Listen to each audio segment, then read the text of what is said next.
Hey guys, what's up? Bradley Overrated, giving you the post discussion of Detention.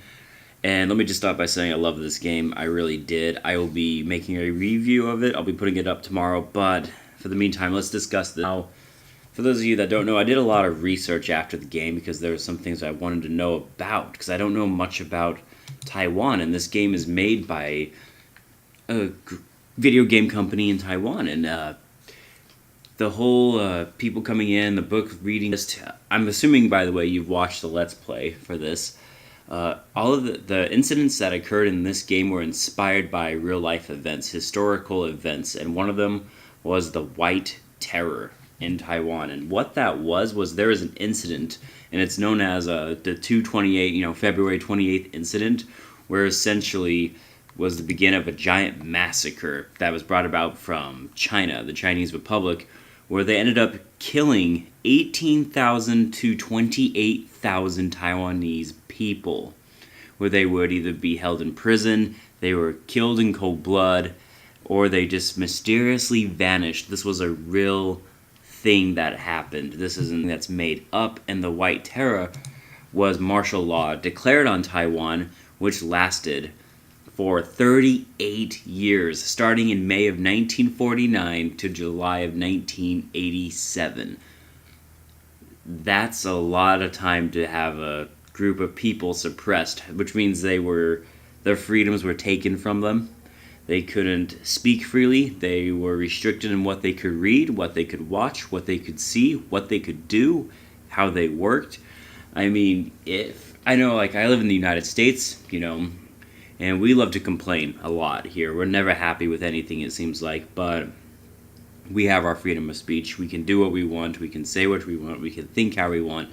These people couldn't do that for 38 years, though, because they were held under martial law. So that's something to really take into consideration when you play this game, Detention. It's based during this time frame, which explains a lot. It's something that I wasn't quite familiar with, so reading about it, it's really fascinating and, kind of helps me to respect and appreciate where I am at and where I come from and the freedoms that I have. And yeah, that's really cool. I thought that a video game could help me to do that. Also, I should mention that Detention, let's just jump into it. By the way, this is obviously live, but let's kind of briefly brush over the story. I'm clicking through to make sure I don't miss anything that I want to talk about. So essentially, if you guys remember at the beginning of the game, you had Wei and you had Ray, and they got together, and there really was a flood or a typhoon, so they had to sit it out that night.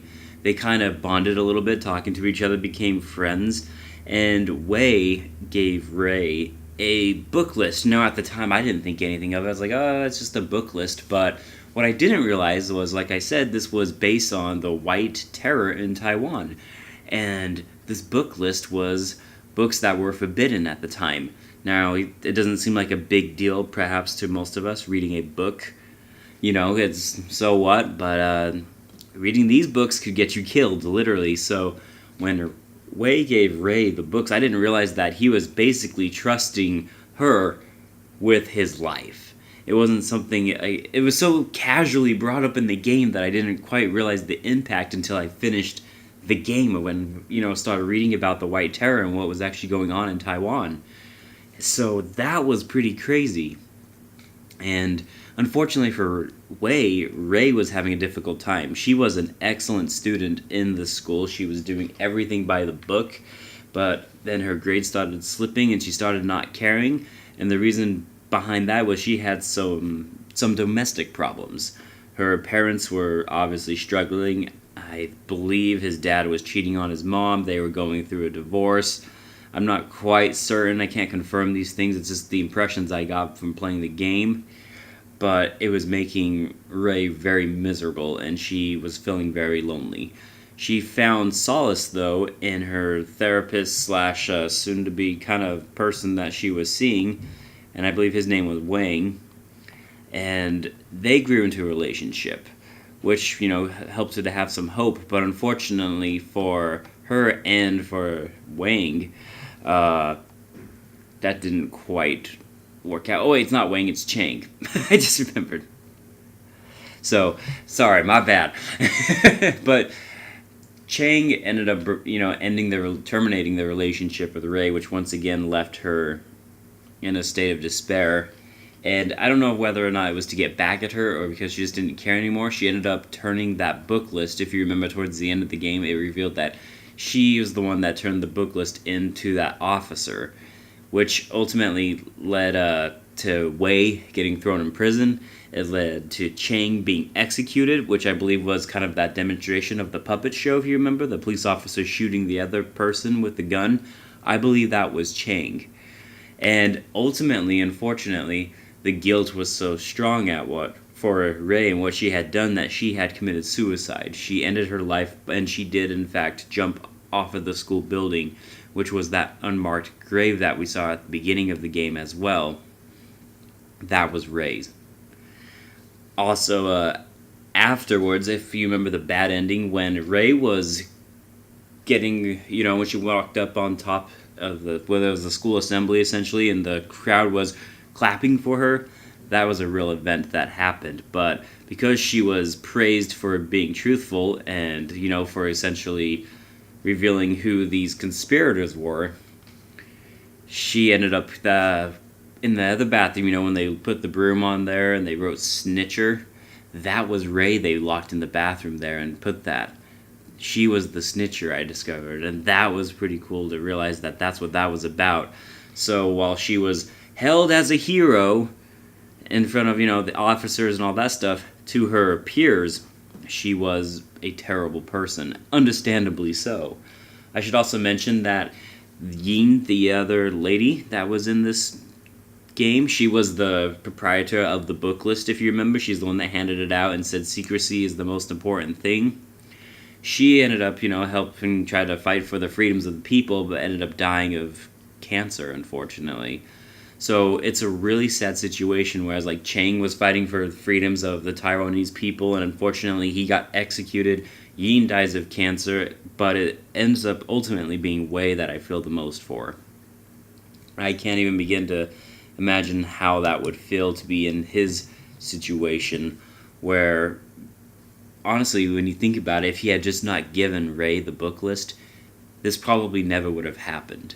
And if Ray just hadn't turned in the book list, she would never caused so much suffering, because she ended the lives of a lot of people. As you can see on the bad ending, when the river was flowing with red and the corpses were in there, that was a representation of all the people and all the suffering that Ray had caused from her actions.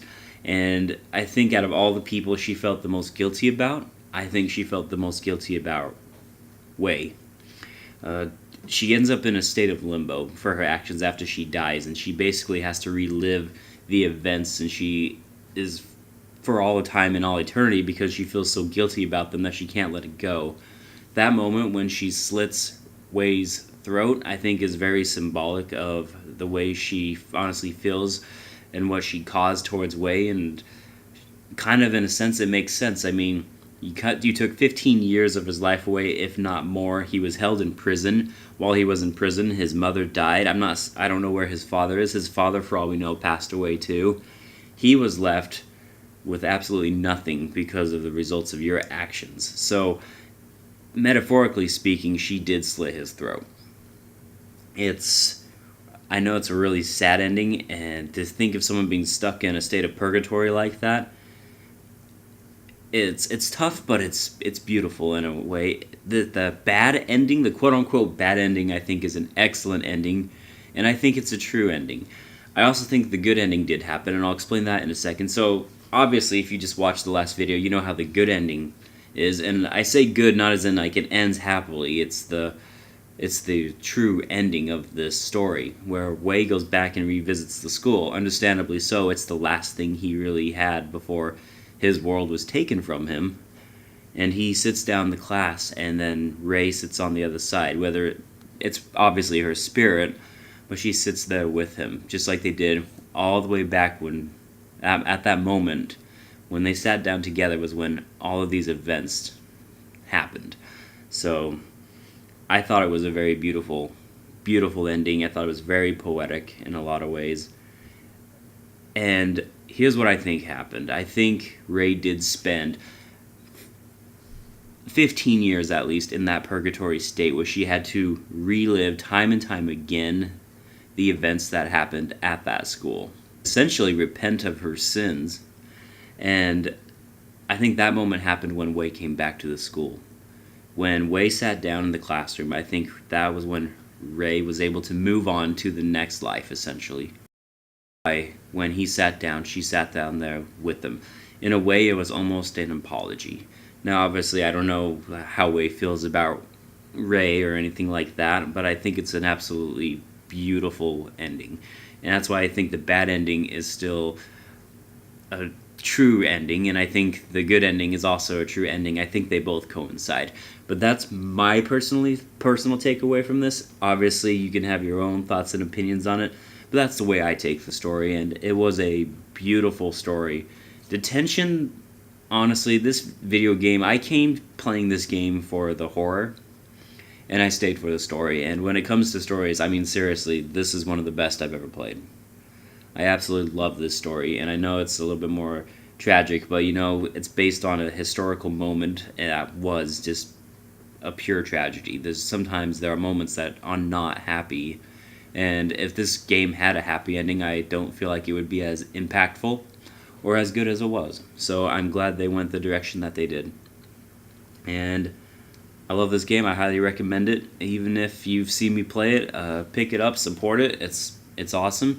I really enjoyed it, and I just want to say thank you guys so much for listening to me rant about a game. It's not often that I spend over 10 minutes talking about a game, but when a game's this impactful, I just wanted to get all my thoughts, all my feelings out there. It makes me feel good, So, alright guys, thank you so much for watching. I'm Bradley Overrated. I'll put up the review tomorrow, and have a great day. Happy Horror Fest, guys. Hope you're enjoying your Halloween time. October's awesome. I'm out like a trout. Take care.